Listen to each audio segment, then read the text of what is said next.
Hey, Pookie. How are you, Pookie?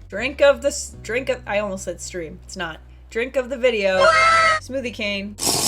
I get the Slim and Trim chocolate, by the way, if anyone cares. Back to our life. Oh, good. We're starting this chapter with my favorite character. Yay. I said I'd voice him like a sports announcer. Let's... Come back before it gets dark, all right, sport? Convenient he said the word sport. The familiar voice drifted across the street and drew your attention away from the snail you'd been watching inch slowly across the pavement. Hi.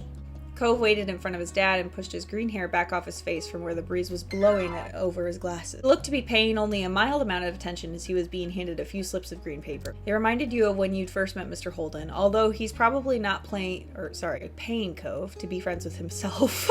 Cove's dad seemed to feel your gaze somehow, or maybe you had met...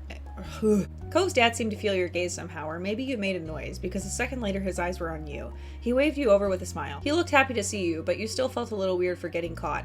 You've got to learn how to be more sneaky. Just wear shades, man. No one can tell where I'm looking. No one can tell where I'm looking at all. You brushed your hands together to free them of sand, then jogged over to join the two. How's it going? Good to see you again. Oh, sorry. I forgot to do voices. Good to see you again. What excitement are you up to today, Jay? Taking a walk. Found a pretty cool snail across the road. There's lots of snails around here. Mr. Holden grinned at you kindly. After you finished answering the question, Mr. Holden's attention returned to Cove, who was preoccupied with folding the bills he had into a tiny rectangle. Sounds fun. You know, Cove was about to hit the stores by the beach. Why don't you go with him? I forgot that I chose shopping for this. Yay! You shrugged. Cove was in the process of making a similar motion. You didn't have anything else to do and you hadn't been to the stores in a few days. Maybe there was something new to look at. Maybe. Is that okay? I guess. I was going by myself, but I guess it is. You don't have to. Great! I'm sure you guys will have loads of fun. Mr. Holden reached into his pocket and pulled out a leather wallet filled with money. You found it odd since your mom's only ever seemed to have cards in theirs. Boss, don't mess around with cash. Here! He leaned in to pass a crisp 10 to Cove, giving him a wink and a whisper. Get something for your friend, too. Sure. That's my boy. Cove's dad ruffled his son's hair as he was straightened back up the bill and his hand still held out toward the green-haired boy. Take care! Cove accepted the bill after a second and slipped it into his pocket. Then, with one last nod to his dad, he turned and started walking. You followed after him, intrigued by all the possibilities this outing might bring. Cove strayed toward the gentle tide creeping up in the sand and you fell into place behind him. It was a nice day. The sun was shining and there weren't many clouds in the sky, though the wind coming off the ocean kept it from being too hot. You took in a deep breath, enjoying the scent. Oh, probably through my nose. In a deep breath, enjoying the scent of the salt and ocean air. I smell through my mouth like a Kirby. When you looked at Cove, he was dragging his feet through the sand a little, and you slowed down to wait for him. His eyes searched the ground intently. Are you looking for snails? Are you looking for shells? What is it? You didn't feel the need to ask why. No, I'm pretty nosy. I think I do feel the need to ask why. Snails obviously is what we were just talking about. Shells seems like what he's into. I don't know. Part of me feels like if I choose the specifics, like snails or shells, he's just gonna tell me no, and then I won't figure out what it is. So I kind of just want to ask like the basic question. Oh, bro. Nothing. He kept staring at the ground, though. Bit down on your lip a little, wanting to say something else, but not knowing what. The comforting sound of the waves filled the silence with pleasant white noise, and you played a little game with yourself as you walked along, getting as close to the water as possible without getting wet. It resulted in you having to run up the sand quickly when a wave rushed in more than a few times, and although Cove threw a few glances your way, he didn't say a word. You didn't either. What did you want to go to the shops for? What do you usually do on the beach? Let's talk about the shops. I need a new sand pail. Yeah? What happened to your old one? Cove narrowed his eyes, seeming to think deeply for a second. Whoa. It disappeared. What? Really? Cove ducked his head down, lacing his fingers behind his back. It didn't seem like he was going to continue, so you nudged his arm. How did that happen? Well, Cove opened his mouth and shut it again, considering. I took it to the beach one day. Uh-huh. When I got home, it wasn't anywhere. You left it there? Nope, it wasn't at the beach when I got back. Then you lost it. It disappeared. What about you? What do you do? Blech. What do you do out here? I come to the beach a lot. I like swimming. I like looking at fish. I like to build sandcastles. Nothing. If it were me, I don't go to the beach a lot. I hate sand. I actually really hate the beach. But clearly my character lives on the beach, so I gotta play a little into who I'm supposed to be. I probably want to look at the fish, though. They don't like me, so they always swim away if I get close, but they're pretty before that. Cool. Starfish are fun. They aren't going anywhere, even if you touch them. Are you supposed to touch a starfish? A small laugh escaped you. That's true. I thought he grew up like instantly. I didn't know that he got closer. I thought he genuinely just instantly got taller, like we'd been shopping for decades. Once you reached the shopping area, the noise level grew exponentially. Oh, I wish I could hear it. That would be cool. Here, I'll put in some background talking noise for you. Bam. No longer just waves and footsteps, but the chatter of people enjoying the lovely summer day, the call of birds trying to find bits of food left behind, and lots of salespeople trying to get attention. You sniffed the air as you walked beside Cove. I better sniff with my mouth again. You could still smell pizza, the ocean, but there was... Oh. I read the next line with that. Oops. You could still oh my god. I'm not meant to read. You could still smell the ocean, but there were other scents. Oh my god. Could still smell the ocean, but there were other scents now too. Pizza, pretzels, hot donuts.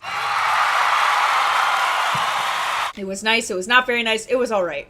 It was nice. The energy surrounding the area seemed to fill you, and there was a bounce in your step as you began looking at all the familiar sights. There were so many things to do, so you didn't know where to begin. You looked at Cove, hoping he was just as excited as you were. Probably not. Cove was glancing from one side of the street to the other with a look in his aquamarine eyes that you couldn't quite work out. What's that? Cove pointed to a large crowd of people gathered near a few tables with large, colorful umbrellas blooming from the middles. You couldn't see past the adults who were blocking the way, but you knew there must be something worth seeing. Without another word, the two of you hurried over to see what all the commotion was about. Amazing Alexander! Oh boy, please tell me we get to see what this man looks like. Feast your eyes on the amazing Alexander! I'm just assuming that it's a child and not actually a grown person. In the center of the crowd was a man with a tall hat and a funny green coat that had 3 long tails. There was a little table next to him with a cloth hanging over it that read, "The Amazing Alexander," in glittery gold script. Why tell people his name if it's already on a sign? Cove hummed with understanding, then turned to walk away just as the Amazing Alexander began shuffling a deck of cards. Maybe we could stay and watch? Cove glanced back at the man. He then briefly lifted his arm off his sides before returning them to place. I'm assuming that means he shrugged? You grinned, waving for him to follow you as you raced back to stand in the crowd. With that, it began. The magic man pulled one card out of the deck, showing it to the curious onlookers. It was a 4 of diamonds. Watch closely. You did, squeezing through a few of the adult onlookers to get a better view. Suddenly, the man snapped his fingers, and the card just disappeared. Whoa! Ellipses. The Amazing Alexander, who had earned his title, turned his head and looked directly at you.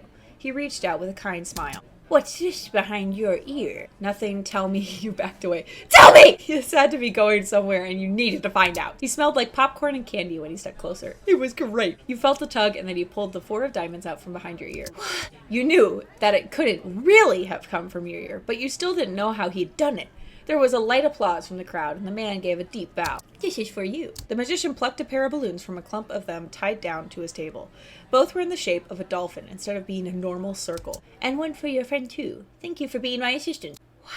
Now you were really grateful he chose you. After that, he went to someone else in the crowd. Pick a card. Any card. My uncle does this every time he visits. Not the balloons. The stuff with the cards. Cove spoke plainly while reaching over to take the dolphin that had been designated for him. Maybe it wasn't so special. Cove was just ruining the fun. Usually. At least you had a fun time. You wondered if Cove's whole family was magic. Wow. Your uncle does what? I wish this was like calling him out. I hope it is. Cove, cheer up that you're going through a really rough time in life. I understand. But man, like this is the 3rd chapter that I'm really, well, not chapter, but like mini section that I'm playing. You have yet to be a delight. Be a delight! He'll take the spoils from the encounter with Alexander, but not appreciate his tricks?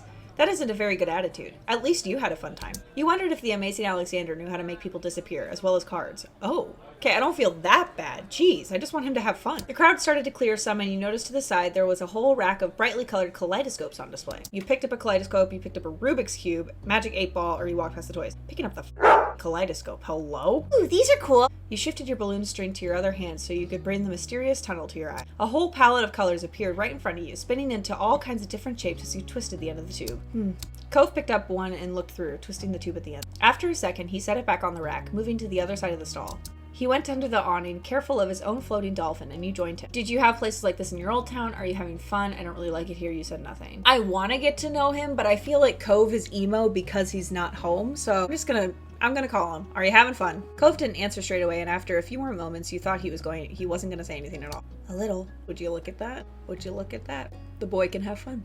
I didn't know that was possible. When Cove moved towards some stalls nearby, you followed beside him. Oh my god. Give me the crab. Give me the crab. Give me the crab. I do like the shark too, but the crab. While Cove looked at sand pails, you were drawn to a table with colorful keychains laid out on it. They were sewn! Oh my god, they're little plushies! They were sewn in the shape of sea creatures, and there was a plaque that read handmade standing proudly in front of it. There's so many things that I love about this. The fact that we're basically at a farmer's market, the fact that these are handmade, the fact that they're sewn, which means that they're little plushies. That's the way hand sewn the plushies. And that crab! The crab! There were a lot of different types. You saw a dolphin, a shark, a crab, and a turtle. You picked up the dolphin, you picked up the shark, you picked up the crab. Give me the crab! I'm spending every last dollar that Mr. Holden gave me on this. Your hand stopped on the crab, claws raised, and a tiny smile on your face. It had big eyes and little legs, and the fabric was smooth when you picked it up. I'd seen a few crabs at the beach before, though they usually scuttled away before you got the chance to look at them closely. You liked the idea of having a crab all of your own, even if it was just a soft animal. You were instantly enamored. Checking the price, though, your heart fell. $6. You didn't know much about money, but you thought that was a lot to spend on one thing. Naive little girl. If I can afford it, it's not a lot. You rarely had more than a $5 bill to your name. Is that what you want? Huh? Oh, it's $6. I didn't bring any money. Mr. Holden can give me the money. He gave Cove the money. It's fine. Are you gonna give me the crab? After you didn't let me give you the shell? Really? Are you sure? Hooray, you don't have to. I don't want you to get it for me. Are you sure? Cove took the keychain from your hands, and that was that. He was holding a small yellow bucket for himself, too. My dad told me to. That's true. That's true. I mean, if that's what he said. You smiled, pleased to have things worked out. It was nice for Cove's dad to let Cove buy something for you, too. You had to remember to thank him next time you saw him. After Cove paid, the two of you stepped out of the store side by side, your balloon dolphins knocking together and spiraling around the air. You watched Cove hold up his new pail to his face, examining it thoroughly. Hey, Cove? Yeah? Your dad gives out money a lot, huh? I really like this keychain, never mind. I really like this keychain. Thank you. Cove shrugged, looking at the sea creatures with impassive eyes. Cove looked further down the street, where different food carts were lined up. He rested his non-cast arm over his stomach, and just as he did, Years let out a light growl. You hadn't eaten since breakfast, and after all this wandering around, you were definitely ready for some lunch. Let's get some food. Yeah. You two wandered around a short while, looking at all the delicacies that were available. Everything looked delicious, and as the different smells, both sweet and salty, wafted over you, your stomach growled even louder. After passing up hot dogs, snow cones, ice cream, and pizza, you both agreed on pretzels. Excellent, excellent choice. Cove got something sweet and cinnamony, and you, cheese pretzel, cheese pretzel, cheese pretzel, cheese pretzel, cheese pretzel. What'd you guys get? Plain one, cheese, sprinkles, chocolate, or the same, the cinnamony one? I'm getting the cheese. Cheese pretzel, cheese pretzel, cheese pretzel. You licked your lips hungrily as the vendor handed your pretzel over, ready to take a big bite. It was covered in gooey, melted cheese, just the way you like it. Oh, baby. It seemed odd to get a dessert pretzel before eating normal food. Ugh. He always, it's the Jaws sound when he shows up. You found an empty table close enough to the beach that the grit of the sand made terrible noises when you dragged the chairs out to sit down. Ew, I hate that. These balloons are going to make it hard to eat. Cove placed his bucket on the table as he stared at his still balled up hand that was wrapped around the string. You opened your mouth to agree, before an idea hit you. I know. After carefully placing your pretzel somewhere it wouldn't get sandy, you tugged the balloon dolphin out of Cove's hand and tied it to in a delicate bow around his wrist. Oh. Cove bounced his arm up and down in place, dun, dun, dun, dun, dun, testing the stability of the knot. After watching his balloon jostle around but remained attached, he smiled, satisfied. Can you do it for me? Repeated the ritual. Cove struggled somewhat with the cast restricting his fingers with one hand and the string already tangled around the other. Got it. The two of you spent a moment admiring your handiwork, both hands now free to allow easy munching on your pretzels.